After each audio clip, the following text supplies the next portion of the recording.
Good morning students. Welcome to Shivaji group of online classes. This is your computer class. Today's topic is looping. Now start the looping. Student आप सबको ये पता है कि जो computer में जो आपके स्टेटमेंट्स होते हैं उनके एग्जीक्यूशन का प्रोसेस क्या होता है। 3 तरीके से एग्जीक्यूशन होता है। सबसे पहला आपका होता है सीक्वेंस, ठीक है। First is the sequence, second आपका होता है कंडीशनल एंड थर्ड इज आपका होता है इटरेशन। ये होता है आपका इटरेशन प्रोसेस। देखिए होता क्या है,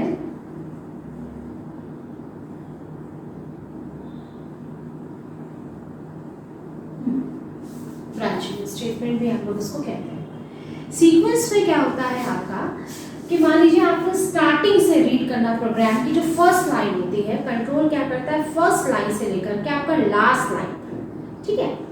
फर्स्ट लाइन से लास्ट लाइन तक इन सीक्वेंस में जो है वो प्रोग्राम को एग्जीक्यूट करता है, एक एक लाइन को वो क्रियान्वित करता जाता है।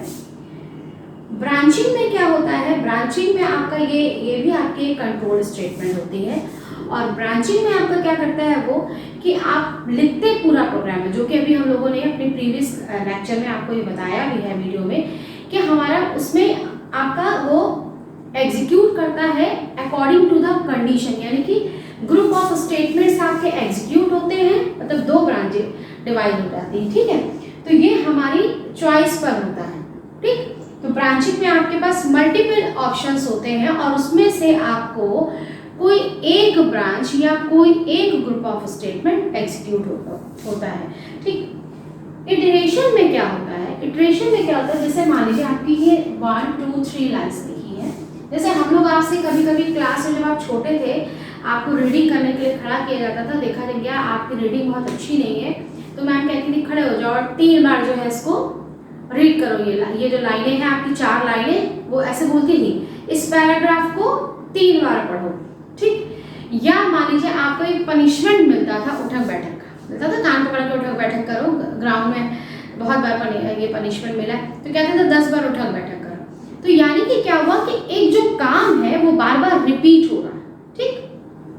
तो रिपीटिशन का प्रोसेस जो होता है it is called the iteration, ठीक। ये जो इटरेशन होता है this is called the repetition, this is called the repetition, clear. ये जो रिपीटिशन होता है आप देखेंगे, सपोज मान लीजिए 1 2 3 लाइंस को आपको 3 बार पढ़ना है। आपने क्या किया, यहाँ से आए, इसको रीड किया, फिर इसको रीड किया, इसको रीड किया और वापस फिर कंट्रोल इसी में चला गया, ठीक है। फिर इसको रीड किया, फिर इसको रीड किया, फिर इसी में चला गया। तो क्या हुआ कि ये अगर आप बहुत ध्यान से देखें तो बार बार एक ही लूप बनता जाता है। लूप का मतलब क्या हुआ, उसी जगह पे कंट्रोल बार बार ऐसे से घूम रहा है, ठीक। तो ये अगर आप देखेंगे तो ये एक लूप बनेगा। तो यानी कि जो लूपिंग प्रोसेस होता है, लूपिंग में होता क्या है, आपका सिंपल रिपीटिशन ऑफ स्टेटमेंट्स होता है। क्या होता है इसमें, रिपीटिशन ऑफ स्टेटमेंट, ठीक। रिपीटिशन ऑफ स्टेटमेंट, बिल्कुल एकदम ध्यान रखिएगा। यानी कि ग्रुप ऑफ, यानी कि स्टेटमेंट्स का जो समूह होता है वो बार बार एग्जीक्यूट होता है। आप हिंदी में इसको ऐसे समझ लीजिए और इंग्लिश में होगा रिपीटिशन ऑफ स्टेटमेंट, क्लियर। लेकिन अब ये बारी आती है, तो ये आप लोग को समझ में आ गया कि रिपीटिशन, लूपिंग को हम लोग इटरेशन प्रोसेस, यानी कि लूपिंग में जो प्रोसेसिंग होती है वो बार बार होती है, जो स्टेटमेंट की प्रोसेसिंग है वो हमारी बार बार होती है, it is called the iteration, ठीक। तो अब तो फिलहाल हम लोगों को जो मेन हमारा टॉपिक था वो आपका है लूपिंग। तो हमको लूपिंग में देखिए क्या पढ़ना है। लूपिंग में अब आपका हम लोग, मैंने ये बताया कि रिपीटिशन ऑफ स्टेटमेंट है। मान लीजिए कि आपसे कोई काम, जैसे मान लीजिए आपको, मैं सिंपल सा ही है कि हम लोग उठक बैठक की बात कर लेते हैं कि अगर मान लीजिए आपको उठक बैठक के लिए ही कहा गया है तो ये उठक बैठक हम लोग कितनी बार करेंगे, क्या करते ही चले जाएंगे, ऐसा नहीं है ना। या मान लीजिए मैंने आपसे कहा है कि नहीं आप इस बुक का ये पैराग्राफ आप 3 बार पढ़िए, तो वो कितनी बार रीड करेंगे हम उस पैराग्राफ को, तो कोई एक लिमिटेशन होगी ना, ठीक। तो तो वो जैसे मान लीजिए मैंने आपसे कहा 10 बार पढ़ना है, तो जैसे ही 10 के बाद 11 काउंटिंग शुरू होगी आप ये काम छोड़ देंगे। मतलब यानी कि वो जो आप पैराग्राफ को 10 बार लिया, जैसे मान लीजिए जब आप छोटे थे तो आपकी स्पेलिंग्स की बहुत प्रॉब्लम आती थी ना, कि आप कोई रॉन्ग स्पेलिंग लिख रहे हैं, तो उस मैम तो टीचर्स आपकी क्या करती थी कि आप जैसे उनका मतलब था कि जब आप बार बार उस स्पेलिंग को लिखेंगे तो आपको लर्न हो जाएगी। तो ये कहा जाता था कि नहीं, जैसे स्टूडेंट की स्पेलिंग आपने गलत लिखी तो वो कहती थी 10 टाइम्स इसको लिख के लाइएगा। तो आप सिर्फ 10 टाइम ही लिखते थे, जैसे ही 11 टाइम्स आता था आप वो लिखना बंद कर देते थे। ठीक, तो यानी कि ये जो रिपीटिशन, ये राइटिंग आपने वो जो वर्ड था स्टूडेंट, आपने उसको 10 बार लिखा, वो रिपीट करते गए, लेकिन वो कब तक, जब तक कि आपका 10 नहीं आ गया। जैसे 10 टाइम्स हो गया आपने लिखना बंद कर दिया। तो यानी कि ये जो रिपीटिशन है, ग्रुप ऑफ स्टेटमेंट्स जो है वो बार बार जो एग्जीक्यूट हो रहा है, वो कब तक, जब तक कि सर्टेन कंडीशन आपकी ट्रू है, यानी कि जो दी गई कंडीशन वो ट्रू है। जैसे ही आपकी ये दी गई कंडीशन फॉल्स हो जाएगी, ये जो रिपीटिशन जो प्रोसेस है ये बंद हो जाएगा। ठीक है, तो प्रॉपर इसकी डेफिनेशन देखिए क्या बनती है। Group of statements are executed again and again until the test condition become true। बात समझ में आ गई कि आपका जो ग्रुप ऑफ स्टेटमेंट्स है वो बार बार एग्जीक्यूट होंगे। मैंने ये बताया वो कब तक एग्जीक्यूट होंगे, until the test condition become true, यानी कि जब तक कि आपकी ग्रुप ऑफ स्टेटमेंट, लूपिंग की डेफिनेशन सिंपल से आपकी है कि ग्रुप ऑफ स्टेटमेंट यानी कि स्टेटमेंट्स का समूह, जब तक कि दी गई कंडीशन जो है वो ट्रू है, तब तक वो बार बार एग्जीक्यूट होगा। समझ में आ गई, फॉल्स में नहीं होगा।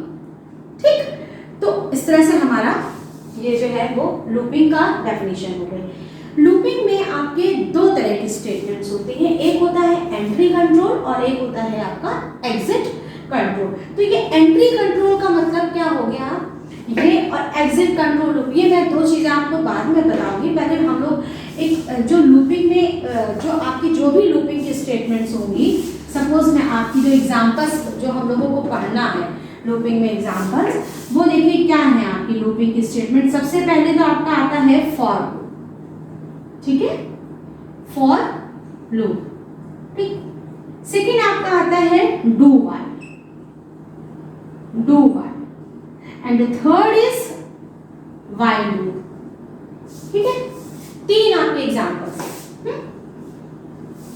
For, do while and the while. ये आपको बिल्कुल लर्न करने, जिसमें से फॉर जो है वो सबसे इजी है और सबसे ज्यादा यूज ही नहीं होता है। ठीक है, तो अब हम लोग जो है मेन आपका जो जब हम लोग लूपिंग स्टेटमेंट्स लिखते हैं तो लूपिंग स्टेटमेंट में मेन तीन कंपोनेंट्स होने चाहिए। तीन चीजें क्या इंपॉर्टेंट है, इन तीन के बिना लूपिंग प्रोसेस कभी नहीं, कोई एक भी चीज अगर आपने कम कर दी तो आपका वो लूपिंग नहीं होगी। ठीक है, तो वो क्या क्या चीजें हैं हम लोग वो डिस्कस कर लेते हैं।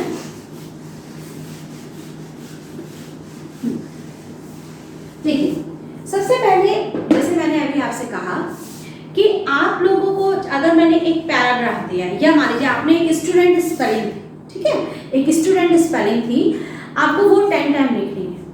तो आपने जब लिखना स्टार्ट किया तो आपने काउंटिंग ली होगी ना।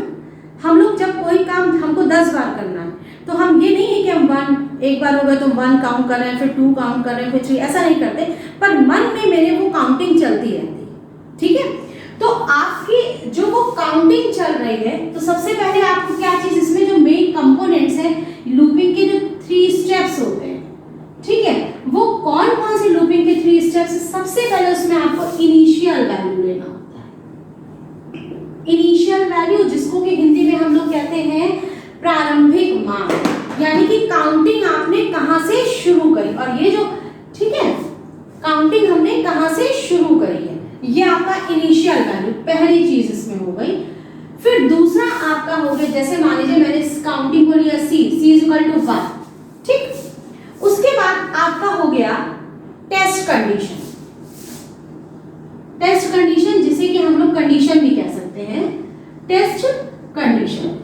अब ये टेस्ट कंडीशन क्या चीज है, देखिए टेस्ट कंडीशन का मतलब क्या हो गया कि मैंने आपसे ये कहा है कि आपको 10 बार वो स्पेलिंग लिखनी है, तो टेस्ट कंडीशन क्या, यानी कि जो आपकी जो काउंटिंग है वो 10 तक जैसे जाएगी आप वो काम करना बंद कर दोगे, ठीक। तो आपका क्या हो गया, c इज लेस देन और इक्वल टू 10, इसी के नीचे ये लगाया this is the less than, यानी कि जैसे ही आपका c 10 हो जाएगा, 11 पे आएंगे आप लिखना बंद कर दोगे, तो कोई तो कंडीशन होनी चाहिए ना, ठीक है, कोई तो कंडीशन होगी तब तक हम ये काम करेंगे। उसके बाद अब आपका क्या है, जैसे मान लीजिए पहली बार आपने लिख लिया, फिर जब आप दोबारा लिखने जा रहे हैं तो आप ये देखते हो ना कि ये पहली बार है कि दोबारा, तो दूसरी बार यानी कि वो काउंटिंग जो ये आप काउंट कर रहे हो उसमें भी तो इंक्रीमेंट हो रहा है, तो c is equal to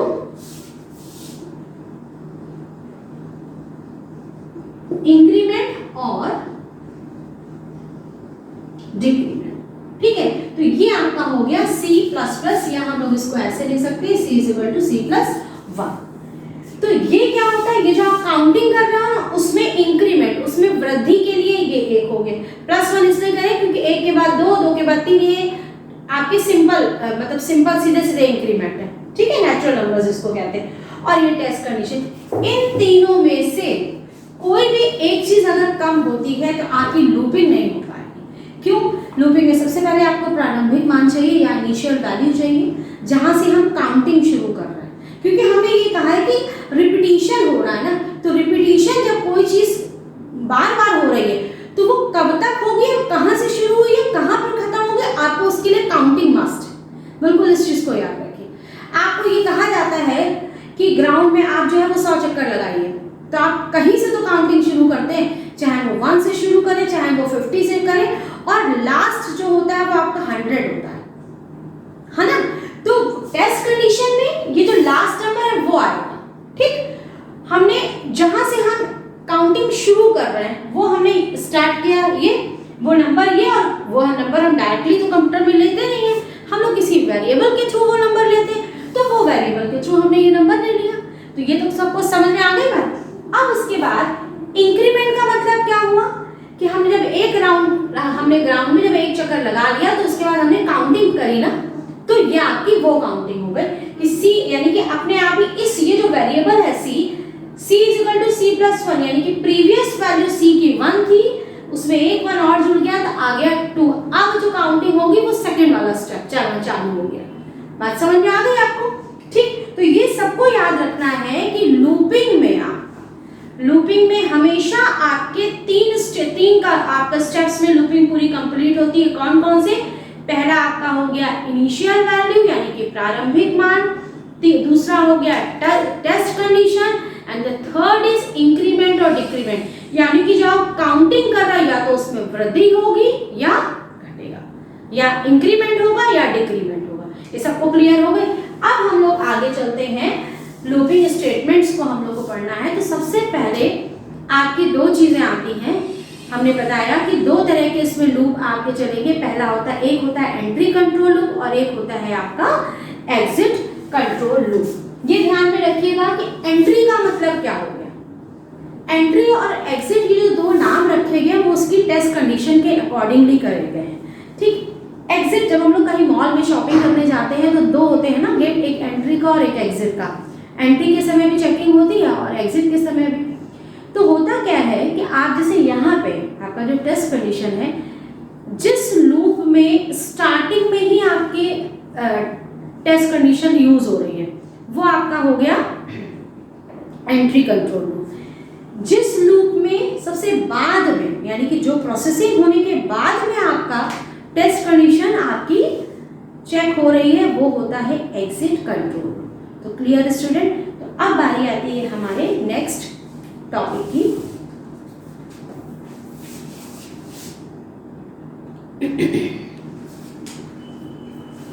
now start for loop.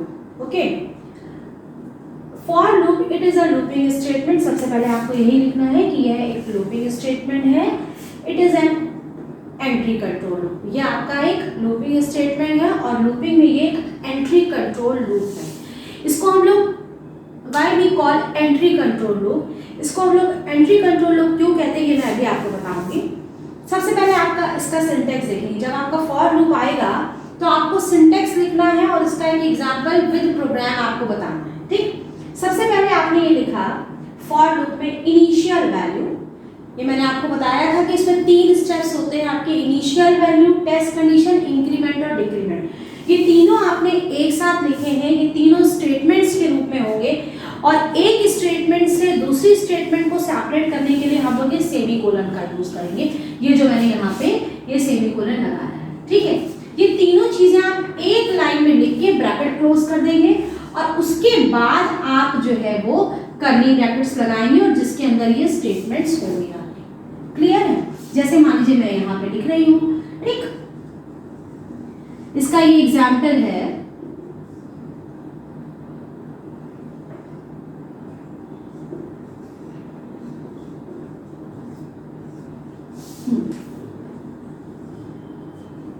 ये इस तरह से। तो देखिए ये मैंने इसका एग्जाम्पल लिखा है जहां पे मैंने c की वैल्यू 1 दे दी है, c is less than equal to 10, c is equal to c plus 1 और इसके पीछे मैंने सिर्फ एक स्टेटमेंट दी है।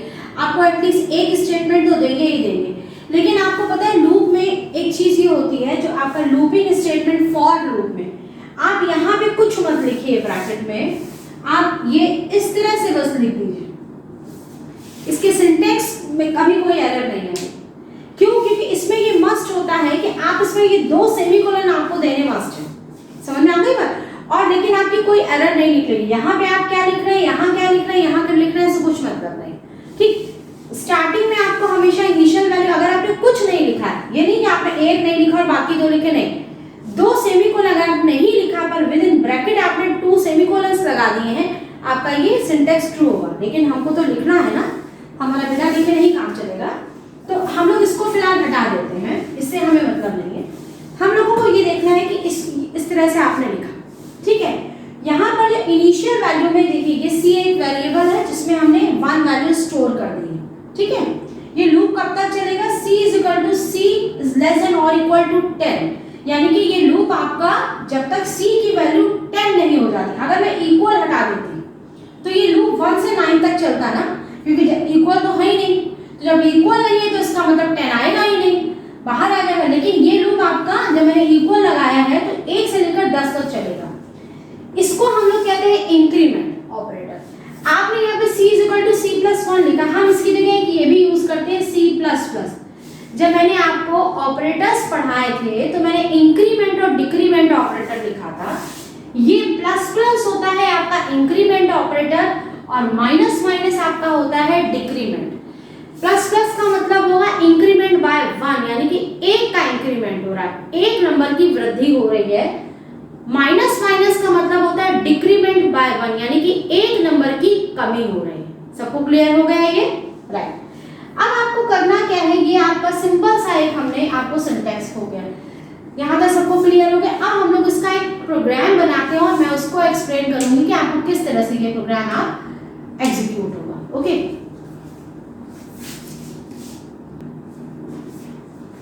बच्चों आपके सामने ये मैंने एक सिंपल सा प्रोग्राम लिखा है सी का, और ये प्रोग्राम आपका जो है वो आपका 1 to 10 नंबर्स को, 1 to 10 नेचुरल नंबर्स को आपको प्रिंट करने का प्रोग्राम है, ठीक है। देखिए शुरुआत की 2 लाइनें आपको पता है, हैश इंक्लूड 2 बार दिया, यानी कि 2 प्री प्रोसेसिव डायरेक्टिव का यूज किया है। stdio.h this is the header file, ये एक हेडर फाइल है जिसमें आपका printf जो है वो आपका आउटपुट का स्टेटमेंट है वो स्टोर होता है। conio.h this is the console input output header file, जिसमें क्या आपका get ch और clr scr ये 2 फंक्शंस जो है वो इसमें स्टोर रहते हैं। यहाँ तक हो गया। अब हमारा void main से आपका प्रोग्राम जो है वो स्टार्ट होता है। इंटीजर, हमको सिर्फ इसमें एक वेरिएबल दिखाई पड़ रहा है c, तो मैंने वो ले लिया। ये वाली लाइन हमारी होती है डेटा डिक्लेरेशन की, ठीक है। CLR SCR का मतलब क्या होगा कि जब प्रिंटिंग होगी तो आपका पूरा स्क्रीन जो है वो साफ हो जाएगा और फिर आपकी प्रिंटिंग होगी। देखिए अब ये लूपिंग स्टार्ट हो रही है। c is equal to 1, c is less than और equal to 10, c plus plus. इसका मतलब क्या हुआ कि उसने सबसे पहले c की वैल्यू 1 स्टोर करी। आप इस यहाँ पर आए, हमेशा ध्यान रखिएगा फॉर के साथ कभी स्टेटमेंट में सेमीकोलन का यूज नहीं होता है, क्योंकि फॉर एक कंडीशनल स्टेटमेंट है, लूपिंग स्टेटमेंट है। इसमें हम लोग आपके जितनी भी आपके सिंपल स्टेटमेंट में सेमीकोलन होगा, लेकिन आपका जो लूपिंग स्टेटमेंट और और आपकी जो कंडीशनल या ब्रांचिंग स्टेटमेंट है इसमें कभी हम लोग सेमीकोलन का यूज नहीं करते हैं, राइट। अब देखिए इसमें क्या होगा आपका कि यहाँ पे जब वो कंट्रोल आपका पहली बार इसमें जाएगा, ध्यान से देखिएगा जो मैं बता रही हूँ, उसके बाद कंट्रोल तुरंत इसमें चला जाएगा, वो इस लाइन में नहीं आएगा, ठीक है। यहाँ पे आया, इसका मतलब जो एग्जीक्यूट होने का जो सीक्वेंस है उसको बहुत ध्यान से देख लीजिए। सबसे पहले इसमें आया, फिर सेकंड आपका टेस्ट कंडीशन में आया, उसने देखा कंडीशन सी है, मान लीजिए हम यहाँ 11 लिख देते तो वो यहाँ पे क्या हो जाता, ये कंडीशन फॉल्स हो जाती तो वो ग्रुप से बाहर आ जाता, ठीक। तो उसने क्या किया, सबसे पहले उसने लिखा सी की वैल्यू 1 है, C is less than equal to 10, इसका मतलब सी का मान जो है वो 10 से कम है अभी, ठीक है। तो क्या किया, अब उसके बाद तीसरा स्टेप जो है वो कंट्रोल जो है वो इस लाइन पे आएगा, थर्ड स्टेप ये। इस थर्ड स्टेप में उसने क्या किया, प्रिंटफ सी, हमें यहाँ सॉरी प्रिंटफ सी, आपका ये जो सी जो है वो प्रिंट कर देगा, तो सी की वैल्यू क्या है आपकी 1, ये 1 यहाँ पे प्रिंट हो गया। स्लैश एन का मतलब क्या है, स्लैश एन जो होता है ये आपका न्यू लाइन के लिए होता है, ठीक है। इस तो करेक्टर जो आपका कर्सर है goes to the next line, cursor जो है वो नई लाइन पे चला जाएगा। अब उसके बाद ये यहाँ पे आने के तुरंत बाद, यहाँ पे आने के बाद वो इस लाइन पे जाता है। मैं इसलिए आपको एरो बना के बता रही हूँ ताकि आपको पहली बार जब हम स्टार्टिंग में जब पढ़ रहे हैं ये फॉर या आप लूपिंग स्टेटमेंट, तो आपको ये जरूर पता होना चाहिए कंट्रोल कहाँ जाए। आपको तो आंसर दिखाई पड़ जाएगा, लेकिन आपको ये नहीं पता है ना, क्योंकि हमको प्रोग्राम को ट्रेस करना जरूर आना चाहिए, ये ध्यान रखिए आप सब लोग। तो क्या करेगा, कंट्रोल इस लाइन के बाद, यानी कि जब इस लाइन के बाद वो कहाँ, यहाँ जाएगा और यहाँ के बाद सीधे इस जगह पे, इसके बाद ये मूव करेगा इस जगह पे, यानी कि जो आपका स्टेप होगा वो कौन सा हो जाएगा, ये आपका फोर्थ स्टेप हो जाएगा। फर्स्ट ये, सेकंड ये, थर्ड ये प्रिंट किया और वापस यहाँ पे चला गया, ठीक। अब आपकी जो इंक्रीमेंट हुआ, मैंने कहा था कि इंक्रीमेंट 1 का होता है प्लस प्लस लगाने पर। इसको इस तरह से अगर इजी वे में लिखेंगे तो ये c = c + 1 है। c की प्रीवियस वैल्यू क्या थी, 1 थी, 1 + 1 यानी कि c का मान अब आपका क्या हो गया, 2 हो गया, राइट। तो जब आपका c की वैल्यू 2 है तो इसके बाद अब ये कहाँ जाएगा, इसके बाद ये यहाँ नहीं जाएगा, क्योंकि इनिशियल वैल्यू में तो इनिशियल वैल्यू में सिर्फ एक बार जाता है जब वो ऊपर से नीचे आ रहा होता है, उसके बाद सिर्फ इसमें और इसमें, यानी कि इधर और इसमें ही वो मूव करता रहेगा। अब वो कभी इनिशियल वैल्यू में नहीं जाएगा। अगर फिर से वो इनिशियल वैल्यू में चला गया तो फिर वैल्यू 1 हो जाएगी ना, फिर इंक्रीमेंट का कोई फायदा ही नहीं है, क्लियर। तो अब आपका क्या करेगा, c = c + 1 के बाद c की वैल्यू 2 हो गई, उसने फिर यहाँ पे, यानी कि दिस इज स्टेप 5, इस स्टेप पे आया और उसने यहाँ पे कंडीशन को से चेक किया, कंडीशन को चेक किया, c इज लेस देन और इक्वल टू 10, यानी कि c का मान क्या 10 से कम है, अभी भी हमारा c का मान 10 से कम है, तो कंडीशन ट्रू है। मैंने आपको क्या बताया था, फॉर लूप तभी एग्जीक्यूट होगा जब आपकी कंडीशन ट्रू होगी। फॉल्स में control jumps to the for loop, false में क्या होगा, आपका जो कंट्रोल है वो फॉर लूप से बाहर चला जाएगा, क्लियर। तो अब आपका क्या हुआ, यहाँ पे c की वैल्यू दोबारा क्या प्रिंट हुई, 2, cursor goes to the next line, क्योंकि स्लैश एन दिया, अगर आप स्लैश एन नहीं देंगे तो यहीं पे सब सारे नंबर्स आ जाएंगे, ठीक। उसके बाद कंट्रोल वापस फिर यहीं पे जाएगा, ठीक है। यहाँ के बाद यहाँ आया, फिर यहाँ गया, अब इंक्रीमेंट c में फिर हो गया, इंक्रीमेंट क्या हुआ, अब c की वैल्यू 3 हो गई, वापस यहाँ पे आया, उससे कंडीशन फिर चेक करी, यानी कि ये जो स्टेप 4 और 5 ये बार-बार होते रहेंगे। कब तक होते रहेंगे ये स्टेप्स, जब तक कि आपकी c की वैल्यू 11 नहीं हो जाएगी। मान लीजिए मेरे सारे नंबर्स आ गए, यहाँ पे 3 भी आ गया, 4 आ गया, 5 6 7 8 9 10 तक हमारे सारे नंबर्स प्रिंट हो गए। 10 नंबर को प्रिंट करने के बाद ये वापस इस जगह पे आया, c की वैल्यू 11 हो गई। जब c की वैल्यू 11 हो गई तो वो वापस यहाँ पे आके कंडीशन उससे चेक करी, c इज लेस देन और इक्वल टू 10, या क्या c का मान जो है वो 10 से के बराबर या इक्वल है, या तो इक्वल है या उससे कम है, नहीं। अब हमारा c का मान ज्यादा हो गया, 11 हो गया, तो क्या करेगा कंट्रोल आपका, अगर ये यहाँ पे अगर कंडीशन फॉल्स हो गई तो कंट्रोल अपने आप यहाँ से जंप करके इस लाइन पे गेट स्टेज पे आ जाएगा, ठीक है। तो इस तरह से बच्चों आज आप लोगों को मैंने फॉर लूप का एक एग्जांपल भी समझाया है, ठीक है। अभी मैं नेक्स्ट क्लास में फॉर के ही मैं आपको और एग्जाम्पल्स में प्रोग्राम में कराऊंगी और आगे स्टेटमेंट्स समझाऊंगी। Thank you, have a nice day.